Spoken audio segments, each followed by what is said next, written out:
All right, welcome, fellow TFFL owners, to another TFFL webcast, a special Thanksgiving week edition.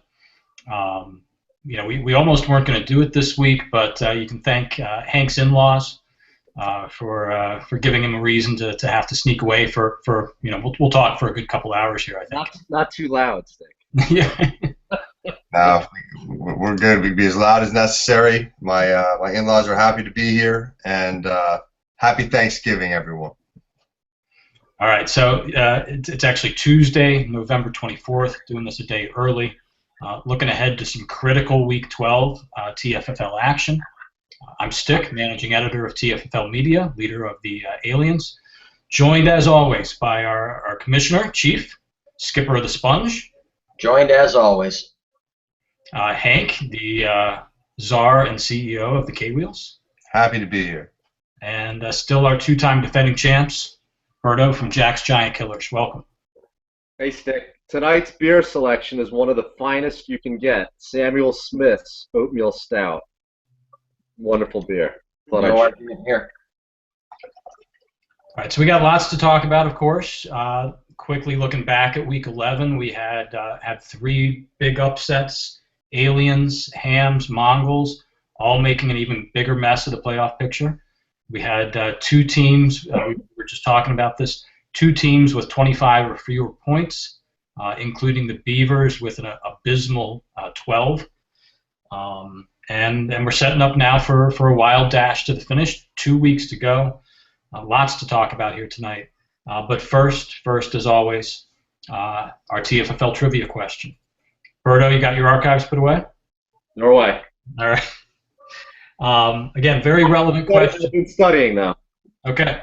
So we're going to ask you to sort of guess at the percentage of Packed Bowl champions, and we've had 18 of them, 18 Packed Bowl champions in our modern era. The percentage of them that started the playoffs as a number 1 or number 2 seed with a first-round bye. So I'm trying to get you to assess how important that first-round bye is to ultimately winning the championship. Hey, Hank, this is a math question. Can you fetch Brooke for me? Yeah, I'll go get her right away. What's the question? And stuff? There is a quotient involved in this. We're going for a approximate fraction. Is that right? Or well, I'm gonna give you. I'll make this multiple choice. Okay. Okay. And so really, I want you to ultimately convert that fraction into a number. Oh boy. Zero. Is it 0 to 4 times? Is this a rarity? 5 to 8 times. I'm sorry. That the number 1 seed, the first round bye, has won or has not won? Has won. How many times out of our 18 Pack Bowl champions got a first round bye? Okay. First or second. Okay. Okay. So the number 1 or number 2 seed. Did it happen 0 to 4 times, 5 to 8 times, 9 to 12 times, or 13 or more? I think we could all safely guess it's not going to be all 18 times. So 18 champions, how many of them got to skip a first-round playoff game? Okay, I like it. Okay. All right. Good question. Good question. All right, and real quick, we have to acknowledge, Hank, I know you're going to get to the standings in a sort of teeing up a look at the playoff picture as best as we can. Yeah. Berto, congratulations. You have clinched the NOCO crown. Thank you. Speaking of getting a first-round bye, so $500. And either the number 1 or number 2 seed, you have not locked up the number 1 overall necessarily. We said last week that Ralph has clinched the number 1 overall draft pick. We'll talk a little more about the impact later in the show. So those are the two things we know. Berto has clinched a first-round bye. Ralph has clinched the number 1 overall pick. Hank, tell us what else you know about the mess in the middle. All right. Well, that's exactly, you set it up perfectly. The whole thing is a mess, and I think that tonight hopefully we can just look at what some of the possible outcomes may be and what some of the drama is that lays in front of us. So there's actually 3 things we know, and you nailed the first 2, which is Berto's the NOCO champs, Ralph is the number 12 seed. He's got the number 1 pick next year, and sadly, the third thing we know is the K-Wheels have no shot at the playoffs. Everything else is possible. at this point, and that means everybody's got something to play for. So as you run it down, the West is really a divisional affair. We'll say mine or the Eastern Division, mine and Ralph and Berto's division is settled. The other division with the Aliens, the Lizards, and the Fats, wide open.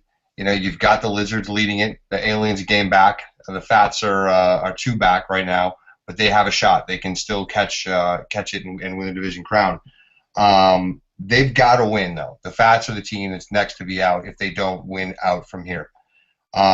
Aliens hold the division tiebreaker. That's their inside card, is that they can win out, and they will win a tie with the Lizards if they can win the head-to-head matchup in Week 13. So that's a big one that coming up. So that's kind of the North as it lays out. The South is a bigger mess, and the South really boils down to the Sponge and the Beavers really hurt themselves in Week 11 and their losses, and they are now in must-win territory from here on out. The tie-break scenarios right now are too many, but those 2 teams are going to be out of it with a loss, so they both need to win. Senators have got a 1-game lead in the conference and a 1-game lead on the division, so if they keep winning, they will be your so-so champions. The Mongols have got their win over the Devils was huge. They're 3-0 in the division, so they've got a big advantage, but they've got to win. Everybody's got to win. They've got to win from here. Devils, tough loss. They still got to win, but they're going to need a Mongols loss somewhere along the way in order to win. And the Hams, they hold the in-division tiebreakers in that mess with the Devils and in their mess with the Sponge. But they're going to need to win both and the Sens to slip in order to clinch the division. So that's a mess. And I'm sorry, I feel like I'm talking forever. No, so I want to turn this over to Chief here, who I believe has paths to the division titles, and I'll tee it up a little bit for him by saying I look at this and the Senators by no means are guaranteed a division title. The Hams could be a sneaky division winner there. Same thing with the Lizards right now. Hey, Stick, just one correction. I think I have locked up the number 1, actually. Have you? Yeah, because I've beaten the Senators. And you have 2 games on them right now? Yeah, he's right. They're the number 1 overall. I hadn't stared at that closely enough. Congratulations, Berto. Thank you. Anyway, Chief, there's several, really 3 divisions other than Berto's that are very much up for grabs. You want to talk us through it? And the thing about these 3 divisions is we have 1 7-4 team, 1 6-5 team, and 1 5-6 team in each. So, not anticipating we were going to have this webcast this week, as part of the report, I was putting it together, and Phil did a good job shaking this out. So the 5 and 6 teams right now, the Fats, the Beavers, and the Sponge are obviously the most at risk. Okay, they need to win out and get help, and this week could see all of them eliminated from the division race, and in the case of the Fats and the Sponge, be eliminated from the playoffs altogether. So what's going to happen is what could happen this week. If the Fats lose and they get an Aliens win, the Fats are out. They're out of the playoffs. Okay? Either one of them takes them out of the division race. If both happens, they're out of the division race, they're out of the wild card race. Same thing with the Sponge. If Sponge either lose, they're head-to-head with the Hams this week, or the Senators win, the Sponge are done as far as the division title goes. A Sponge loss coupled with a Senators win puts the Sponge in the cash bowl. So, like I said, those 3 teams, the Beavers, even if the Beavers lose, they can still have a shot at the wild card going into the next week. They don't have that scenario where they need help from another team to lose quite yet. But at 5 and 7, that'd still be a tough road for them. It would be tough. To the Beavers win the division, they play both their division mates, so the schedule sets up as doable for them.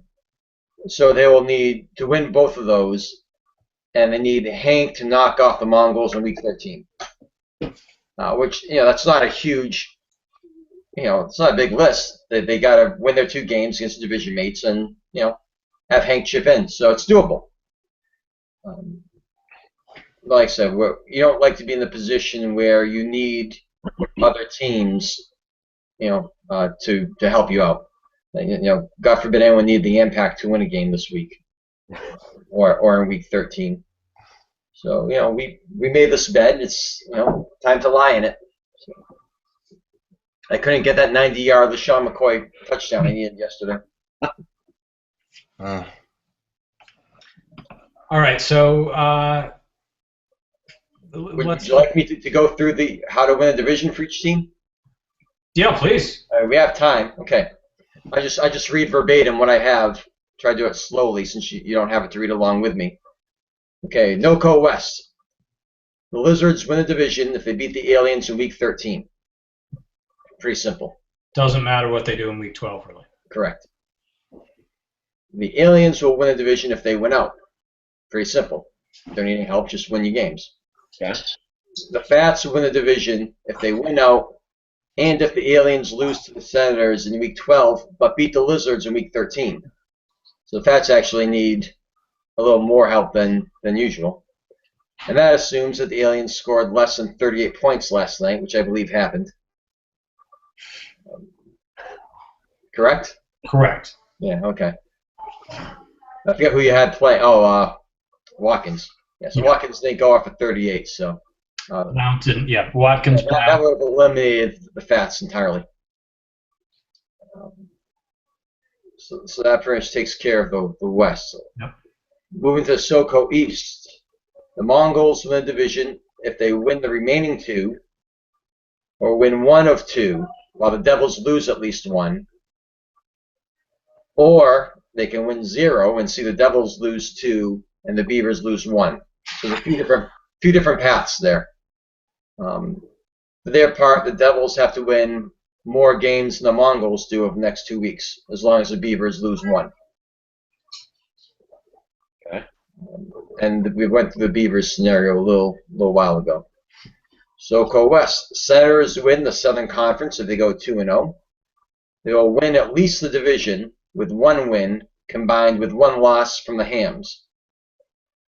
This is a little tricky because I didn't use this, parallel verbiage for all these.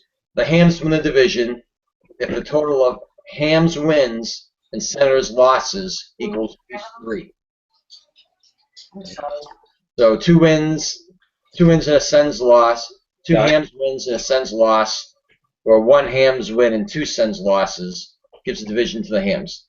As Paul said, they do have the tiebreakers there. So that's, I didn't get into the wild card scenarios. That's just a little bit too crazy to figure right now. But the fact that, 9 teams are still competing for a division crown, I don't think we actually keep track of these things. But I would expect there has to be some kind of record. Yeah, I started looking at it the other day. Just was like, I can't believe how many possible outcomes there are. If you want to do some kind of advanced math, there's I don't know, probably 650 different scenarios. Well, as Chief just got at, it's I don't think it's unusual for this many teams to be competing for a playoff spot, but I think it is unusual that there are 9 teams still competing with very realistic shots at a division title. Yeah. Just 2 weeks to go here. Yeah. So I think that's a wrap. Yeah. We hit all the divisions there. Okay. So let's transition into one of the topics I wanted to get to today, which is the importance, either as you're building your draft strategy and selecting players in the draft, or whether it's in the free agent market throughout the year, the trade market as you approach the trade deadline. How important is it to look at weeks 14 through 16 on a player's schedule and use that as a factor in deciding who to to select in the draft or who to pick up throughout the year? I'll jump in. I think draft, not at all. I never look at it in the draft. But once you start going through the season and you know that you're going to be in the playoffs, or you're pretty certain you're going to be in the playoffs. You're starting to look. I'm already looking at Week 15. Cincinnati's got some good matchups. Seattle's has got a good matchup. For Week 15, Week 16 is a little rough. So you're starting to look at that. And then if you're looking at late waiver wire guys, can you pick up a receiver that's playing the 49ers or whatever? So you do start to look at it, but I never look at it in draft, ever. But at this point, yeah, for waiver picks, sure. Yeah, I agree. We're for trades too. The last few weeks, certainly looking at that. Not that it was tough to get any trades done, but definitely looking at it for trades as well. Yeah. Back when I used to play in other leagues, I could do that. So I was fairly confident I was going to make the playoffs at the draft. This league's too competitive for that. There's no suckers in this league, combined with the fact that 84 of the best players are already rostered heading into the draft. I think it's really impossible for the draft to do that. And as Mike says, you get close, those deadline deals, or if you're looking for a pickup, I think it's kind of like a tiebreaker thing more than something I focus on. But if there's two guys that I'm looking at to pick up an FA, for example, and I don't know which one, yeah, the playoff thing could be a good tiebreaker for there. Otherwise, I'm basically looking at the game ahead of me.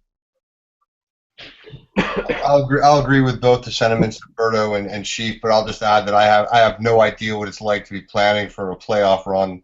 Looking at games, I'd love to have that problem. Yeah. So no, I don't really look at that very much.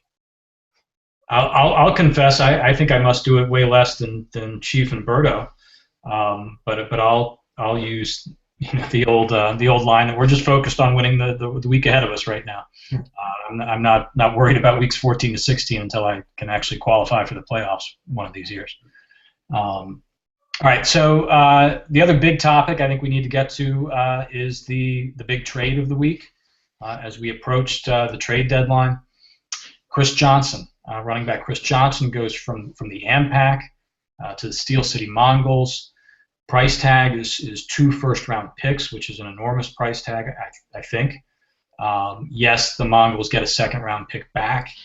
But, as I said to Berto, as we were talking about Justin Forsett, before we knew Forsett, had a broken arm, if you want a running back who's 30 years old with 700 rushing yards and 2 or 3 touchdowns, yeah, give me 2 first-round picks for Forsett. Those are Chris Johnson's numbers. He's on a good offense, I get it, but obviously I guess I'm suggesting the Mongols overpaid a bit. Is there any disagreement out there? No, they overpaid. They I overpaid. said that right away. They overpaid.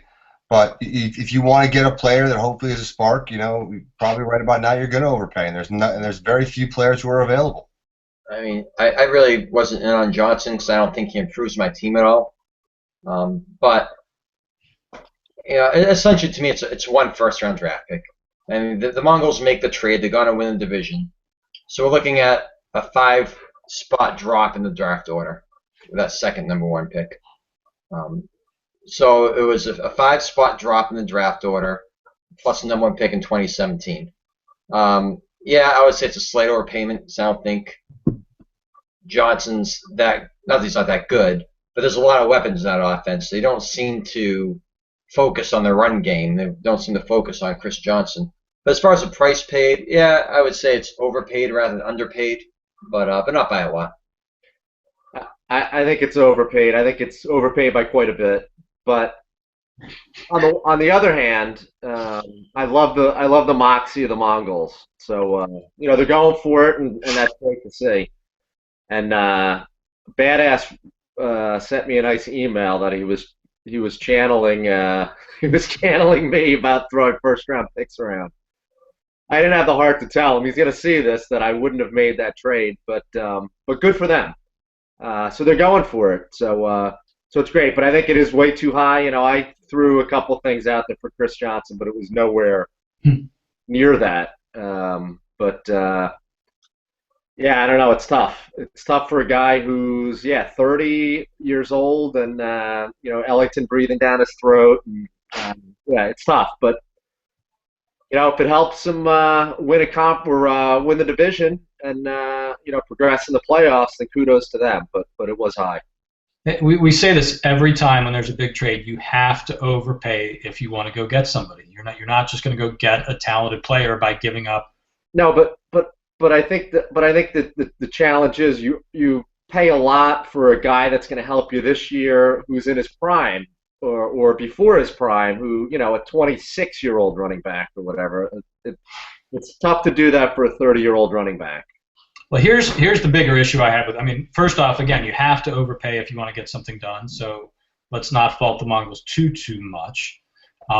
We pretty much knock every major trade, and it's a wonder that anybody ever trades again. So yeah, kudos to the Mongols for making a strong move, and I don't want to discourage them. But here was my big issue with the trade is we're sitting here saying that drop from the first to the second round is only going to be 5 spots or so. But if the Mongols miss the playoffs, right, it could very easily be in the number 3 spot.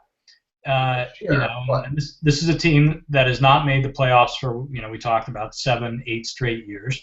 Could that 2017 first rounder also be a high one? Well, here's my issue with the trade. And real quick, they barely beat the Devils. They barely beat them. They got lucky.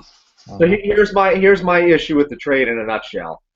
I don't think Ralph was going out soliciting trades. Ralph was sitting back, and me and Kramer, and I'm sure Chief, and probably you two, Stick, other people I'm sure were throwing offers at Ralph. So my issue with the trade is how did it wind up 2 number 1s? Because I think it could have been done for less. So, I don't know the whole history of the trade, but I have to think that the Mongols approached Ralph.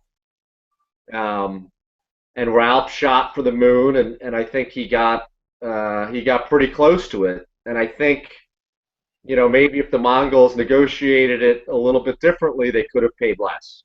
To me, it's a lot, but they're competing with at least, let's say, 4 other teams for that one player. I kind of subscribe to that. If you're competing with a lot of teams for a player, you got to come big. And I've taken some grief for overpaying in trades in the past, but especially at the trade deadline, for all they knew, everyone in the league was trying to get Chris Johnson because really he was the only running back worth getting once Ryan Matthews went out with a concussion who was going to make a difference for somebody. So you got to weigh it. But at the same time, you don't want to offer so little that you don't get a counter offer back. I'm really fine with it. I think they slightly overpaid, but I'm fine with them strategically. No, but that's true. But I'll also say this, Chief, just to counterpoint on that. I sent out a couple offers with 2 first-round picks, and the responses back I got were, "That's pretty good offer. It's pretty fair." Now, granted, I wasn't getting a number 2 back on a couple different guys. And those owners responded, "That's a really good offer, but I'm not going to do it for whatever reason." Right. So I don't know. I mean, I still, to Stick's point, if they miss the playoffs by some chance, and that turns out to be a 3rd or a 4th pick, then to me it's a lot. That's all. That would be a lot. That's slightly overpaying. I think it's more than slightly overpaying, but it is what it is. It's so tough to trade in our league. As we talked about a couple of times tonight, I mean, everybody's fairly engaged and values their own players, probably overly so in a lot of cases. I know I do. I mean, I got offers for DeMarco Murray and Julio Jones, and Berto, that might have been one of yours. I mean, offering 2 firsts for DeMarco Murray is probably an incredibly fair offer, but I don't want to do it. And so that's. That's the stickiness of our league in terms of how hard it is to move players, and I guess that's what we've made. Yeah, and I've said it on multiple webcasts. The prices have gone up in season every year, and this year was even, a premium on top of that due to the fact that so many teams are in it. So, you had prices going up every year in season and the fact that so many teams are in it. So, yeah, the price, the market has gone up, but still too much. All right, so we've sort of been talking about the AMPAC this whole time, not just the Mongols. And really, all I want to do here is get you thinking about the AMPAC a little bit, acknowledge for the league that we are on the verge of history right now. The AMPAC are 0-11. Before we get there, Stick, do we want to talk about last week's other trade? Which one in particular? The Fitzgerald trade. Should we talk? Go for it. Go for it. I thought that was a fairer trade. But you have something to say. No, not at all. I just didn't know if we were doing a trade recap. Like you, I thought it was a fair trade. Hank obviously didn't want to wait. I'm shocked I didn't get Fitzgerald, to be honest with you. I thought for sure he was going to be on my team last weekend. Yeah, I mean, I guess I made a strong offer to to make a pick. I used my second round pick in 2016 in the Romo deal, and so I didn't have a 2016s. But no, I thought it was a good trade. I thought Hank did well. I think that was the right value for a guy like Fitzgerald because obviously it costs less. But again, and as good as Fitzgerald's been, he certainly didn't help the Senators last week. And I'm not sure you call him a difference maker. But I think for a second round pick, you take that chance every time. Yeah. Yeah, I mean, look. Fitzgerald was a guy that I think most people knew I was, ready to, move, and I sat back and was hoping to get, the right offer, and I had lots of fair ones, but at the end of the day, I was like, all right, I want a second, and Kramer was willing to do it, and so we did. You had offers from second, and I'm not going to trade with Berto. No, I did say that too, but I mean. Listen, man. I was had a very fair offer on the table. You did. But you blackballed me. Before we start tonight, I was thinking I want to be nice to Burrow tonight. I feel like I'm always nipping at him and taking digs that may be unwarranted. Berto, you've done so well at our game, and you know how we've talked about all night. We care about it so much, and man, I want to win so bad, and you've been winning, and I'm jealous. I'm really jealous. So when I saw that trade, I was like, come on. Yeah. It was relatively the same trade, so I don't. It was the same. It was basically the same trade, and I look. With a team that'll have a better draft pick for you. Exactly. Kramer's going to have a better draft pick than you will. I'm thinking your picks are at the end of the round. Hopefully, Kramer's are Kramer could still lose. Kramer could still miss the playoffs, quite possibly. That's true. Technically. Yeah. So, let's see. But yeah, Berto, you're right. And I apologize, but I think you get it. Yeah. All three members of the panel. I just like to bust your balls about it. That's all. Good. Oh, I expect nothing less. I appreciate it. So all three members of the panel made an offer for Larry Fitzgerald this past week, it sounds like. Yeah. And I'm guessing at least three more teams around. I think, look, Larry Fitzgerald is having a solid year and can still do something, and I think anybody who was trying to win it, which we just talked about, 9 teams, worth seeing what it took. Okay, so real quick on the impact, we're actually not going to talk about them for more than 30 seconds or so this week, but I think we're going to talk a lot about them next week. Again, they are on the verge of history. They are 0-11, correct? They will set the TFFL record for the worst season ever, most losses, if they lose next week or in week 13, if they get to 12 losses. 1-11-1 by the Mongols is the worst season ever. The AMPAC are threatening that. Can they actually go the whole season without a win? That would be somewhat mind-boggling, actually. But by the same token, this is a team that went out and made a lot of draft day trades last year, got a lot of picks, trade deadline trades last year, got a lot of picks. Same thing this year, the 2-1s we were just talking about with the Mongols. So we can talk about some positives perhaps with the AMPAC as well.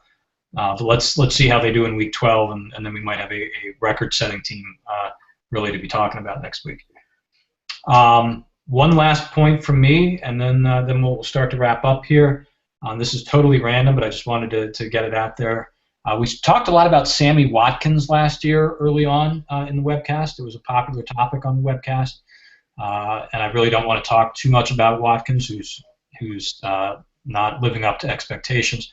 But I did want to make sure we credit the Lizards, who passed on Watkins. He was the presumed number 3 overall pick, and they took Mike Evans, who I think is a really underrated fantasy stud. And looking at it now, a year and a half later, we talked so much about Watkins last year. I just wanted to acknowledge the Lizards made a really good pick, it looks like. Well, but he also dropped to what, 13th, 14th, whatever he dropped to? He dropped to the first round. Sponge took Cooks over Watkins. The Wheels took Benjamin over Watkins. Mm-hmm. So he was the 4th rookie receiver to go. Yep. Which I still can't quite believe that actually happened. Didn't the Sens take Steven Jackson over Watkins? Or am I? Yeah, I didn't go into the veterans, but yes. I think Bernard Pierce went before him too. I was just looking at it a second ago. I didn't realize that. There was Bernard Pierce 12, Steven Jackson 13, Sammy Watkins 14. There was 4 rookie receivers drafted before. So Watkins was the 4th, or he was the 5th rookie receiver? He was the 4th. Wow. I mean, Jeremy Maclin and Marcus Wheaton, who were in the first round, veteran receivers. So he was the 7th receiver taken overall? Yeah. Or 6th? 6th. But I think we can all agree that the 3 receivers taken ahead of Watkins are all better than him. At least at this point. Yeah. With the caveat that Benjamin's been on the shelf all year, not producing. Yeah. But assuming he comes back in relatively good form, he's a better player. What's that? All right, let's start to wind down here. I've got a trivia answer for you. Let's get that out before I forget about it, as we've done at least once in our history. So we're looking for the number of our 18 TFFL champions in the modern era. I've got C, 9 to 12. All right, who got to the title by virtue of a first round bye. Multiple choice options: 0 to 4, 5 to 8, 9 to 12, or 13 or more. Chief said 9 to 12. Berto's got 5 to 8, and is that Hank with 13 or more? Hank wins this one. It is 13. Wow, really? 13 of our 18 champions got a first round bye, so that tells you how important that is. I knew that, and maybe that's some stick you and I have talked about in the past, that getting that first round bye and being the 1 or 2 seed in the playoffs matters way more than you think it does. I didn't think the answer was 5, but I thought the answer would be 8 or 9, so I went with 5 to 8. But I'm shocked, actually. Yeah, I mean, it's not like you're resting your players, but No. you're eliminating the chance of a loss in 1 out of those 3 weeks. I mean, look, the playoffs are roughly, if it's not a 50-50 roll of the dice, it's a 60-40, 70-30. You're going to lose some of those, and just having to do one more of them, that's tough. It's been a while since we had a team that was really dominant. Some of those old Ampak and Devils teams, where they were probably 80-20, even the playoffs going to win. But it's been a while since we've seen that. Yeah. So, Chief, we've really sort of gone through the schedule to a large degree already. Did you want to bring up a particular game for us to talk about, or? No, they're all games of the week now. Yep. The game of the week is your team. The one involving your team, that's the game of the week. There you go. All right, Giant Killers, I'm coming for you this week, Berto. You and me. Nice. Should we put a side bet on this? Absolutely not. Yeah. Chief, I think as you noted, the 3 games to watch, if you ask me, are the 3 games involving the teams that are basically on the verge of falling out. 5 and 6 teams. Yeah, because at least that would give us a little more clarity. But if those 3 teams win, I think we have an even bigger mess, and basically a 1-week season for the majority of the league. Yeah, that's going to take some serious figuring out. Yeah. All right. Any reminders? Some Turkey Day games this week. Yeah, it's Thanksgiving. I like staying home for Thanksgiving, so there's 3 football games on. I just found out that I'm going to. I didn't just find it. I knew it was a possibility that I'm going to a neighbor's house, so I'm gonna have to miss one of those games. I don't know. But where this relates to us is we have 6 teams playing. Check your lineups, make sure they're in. Typically on a Thursday night, I can't even tell you right now who's the 6 teams playing on Thanksgiving. Usually Thursday nights I tell you the 2 teams are playing, and it's usually a god awful game anyway. So Dallas, Detroit. We have 2 more weeks to use the remaining free agency injury reserve picks.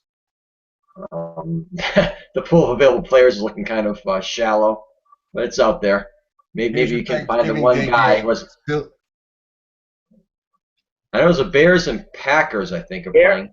Bears, Packers is the night game. Eagles, Dallas, right? And Detroit. No, I think it's Eagles, Lions. Eagles, Lions. Panthers, Cowboys. Panthers, Cowboys, right. Who's playing Detroit? Philly. Panthers. Eagles are playing Detroit. And Packers, Chicago is the night game, right? Yep. In Green Bay. Yes, that's it for reminders, man. It's been good. It's been really good to be involved in the chase, even as a long shot this time, man. Because as Hank will tell you, being eliminated halfway through the season's the worst, man. Sucks. The worst. I think last year I was eliminated around week 10 or so. So the fact that I'm still going to week 12, is that's what I'm thankful for. You've had a very nice comeback. You're still very much in it. Go win your games. Need a lot of help. Yeah, everybody except for a couple of us are win your games, and you're going to make the playoffs. And as Chief and I both said confidently last week, and I think most of us would say, and you can see it in the standings, one team is as good as anybody else at this point, and we should all feel confident we can go win 2 games against whoever we're facing. Buys are over. Yep, the buys are all over. Line up. I think a lot of injury stuff is full strength. Yep. All right. Well, happy Thanksgiving, everybody.